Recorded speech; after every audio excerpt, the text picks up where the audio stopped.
Waamicha araaraa pirezidaantii mootummaa naannoo Oromiyaa obbo Shimallis Abdiisaa dhiyeessan eeggannoo cimaadhaan kan simatu ta'uu WBO'n beeksise.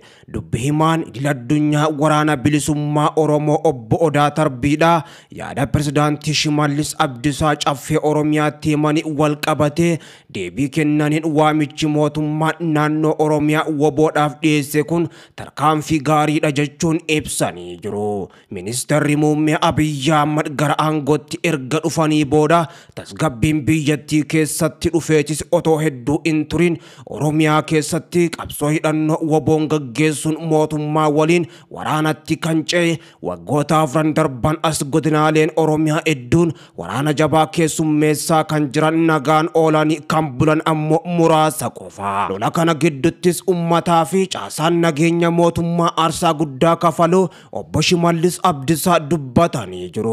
Waamicha obbo Shimallis dhiyeessan kana tarkaanfii gaarii fi nu gammachiisuudha kan jedhan dubbi himaa WBO obbo Odaa Tarbiidhaa seenaa darbee yaadachuudhaan adeemsa kana of eeggannoo guddaadhaan ilaalla jedhan.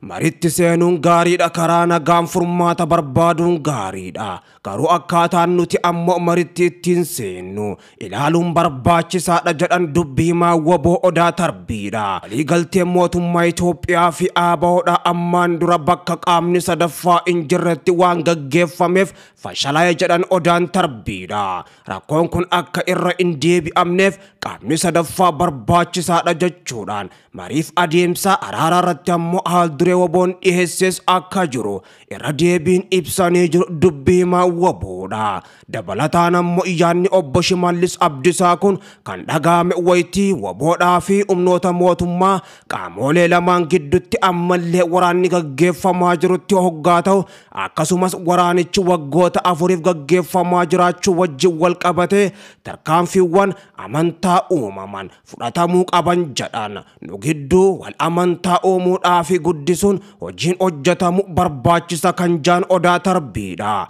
Kanaafis akka fakkeenyaatti hidhamtoota siyaasaa kumaatamaan lakkaa'aman hidhaarraa gadhiisuu, waajjiraalee dhaabbilee siyaasaa cufaman banuu haal duree mariidhaaf qabatan keessaayis akka ta'an Odaa Tarbii dubbatanii jiru. Haal dureewwan kunneen wal amantaa guddisuudhaafis gargaara kan jedhan dubbi himaa WBO'dha. Haasaan obbo Shimallis kun dhagahamuun dura miseensonni paarlaamaa naannolee Oromiyaa nagaa dhabde bakka bu'an rakkoo nagaa falli karaa nagaa akka dhufu sochii eegalanii akka turanis ni yaadatama. Dabalataan waraanni kaaba Itoophiyaa waggaa lamaaf turee fi gaaga'ama guddaa geessise karaa nagaan xumuramu ordofes inni Oromiyaas xiyyeeffannoo wal fakkaatu akka argatu sochiin qaama adda addaan godhamaa ture jira. Haa ta'u malee sochiiwwan godhaman lafa qabatanii qaamolee lamaan gidduutti waraana bilisummaa Oromoo fi mootummaa gidduutti keessoonis ta'e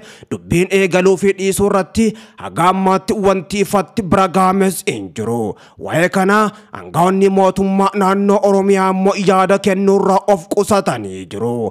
Dubbi himaa WBO Odaa Tarbii garuu hanga ammaa miidiyaalee irratti dubbiin akka araarri eegaletti adeemaa jiru. Dhugaa lafa jiru waliin kan wal faalleessu jedhan. Haga ammaatti mariin eegalames hin jiru waraana bilisummaa Oromoo fi mootummaa gidduutti kan jedhan Odaa Tarbii garuu gara fuulduraatti waan dhufaa jiru fakkaata jechuun dubbatanii jiru. Mariin amma booda eegalama jedhame abdatamus yoo dhufe gama isaaniitiin qaamni walabaa sadaffaan akka keessaa qooda qabaatu ibsanii jiru. Amma dura yaada marii araaraa dhiyaachaa ture ilaalchise mootummaan Abiyyi Ahmad ejjennoo qaamni sadaffaa hin feesisu jedhu ammoo qabachaa turuun ni yaadatama.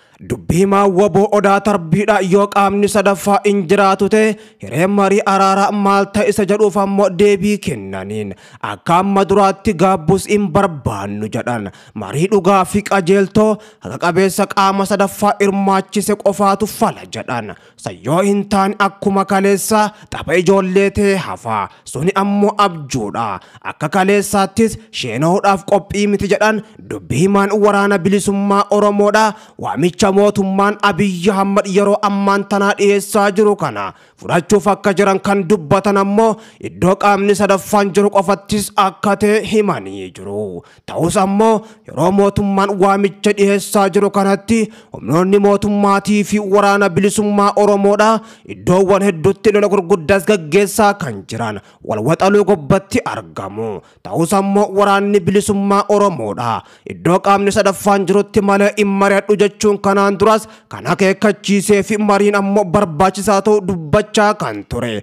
Ammas mariif qophiidha iddoo qaamni sadaffaan argamutti jechuudhaan kun yoon taane ammoo ummanni Oromoo sheenoof qophii miti jechuudhaanis akeekkachiisee jira.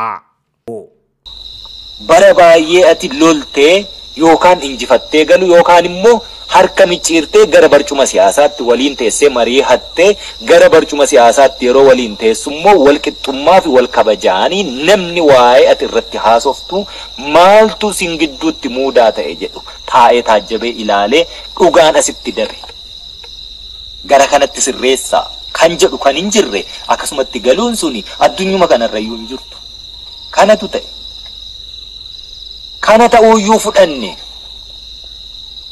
Maaliif yeroo sana Oromooni warra gale qofaa miti sabniyyuu akka sabaatti machaa'ee ture akkasuma sabnuu akka sabaatti waan wareegameefiyyuu warrumti isa wareegaa ture beeki warri Tigiree gola keenya keessa daandii qaqalloo xurree qaqalloo gammoojjii keenya keessa hin beekani Oromoo isa milishaa ta'e isa poolisii ta'e dhaaba OPDO keessatti isa miseensa ta'etu ibsaa ta'ee fuudhee deemaa ture beeki.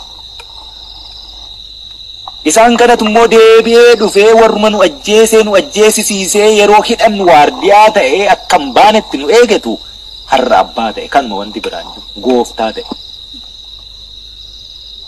Qabsoo tokko bakkaa buqqisneetu kabiraatti yeroo darbuu qabnutti harka kennachuun sun dhalate.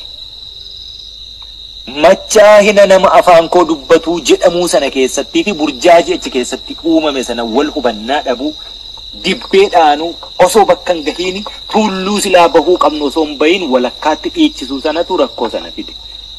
Qaamni muuxannoo akkasii qabu immoo rakkoo sana silaa saba silaa qabsooftuu fi ija isaa taatee fi qaama jiru keessaa ABO'n ija Oromooti. Ijji sun silaa waa argu sana argee murteessuu danda'u walumaan jaamee sabni akkuma machaa'e innis waliin machaa'ee gale. Galuu sana miti amma kabate erga galamee rakkoo waraana bilisummaa Oromoo diidatti hin furamne keessa erga galanii furuu dadhabani waraanichi akka ofiisaaf falmatu gochuu caalaa ummata Oromoo fi jaarroleetti kennine irraa jedhan akkasumatti ati hoogganaa taate akkamitti ummatatti laatta ummata akkam godhee waraana hooggana eessatti arga akkamitti arga caaseffama kamii akkam godhee qajeelcha eessatti lolchiisa eessatti bobbaasa eessatti galcha ergammoo kana gootee kaateewu ummatatti kennine jaarroleetti kennine erga jettee waraana kee haaltee kaateewu erga haaltee immoo mallattoo immoo hayyu duree ABO Jaal Daawud Ibsaati ani jedhee irratti mallatteessee waraana kana galchaa jedhee immoo warra waan bubuutuu nurraa coree ittiin mootummaa elite force ta'e wayii Oromoof osoo hin taane gartuuf wanti yeroo sana ture deebi'ee ofiisaa wal nyaate.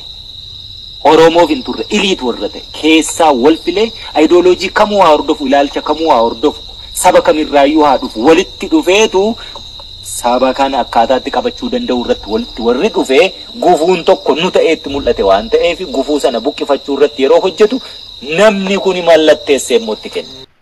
Kabajamaa caffee kana fuulduratti qaamolee hidhatanii naannoo keenya keessa socho'an ABO shaneen akka araaraan galu kabaja olaanaadhaan maqaa uummata keenyatiin gaafachuun barbaada.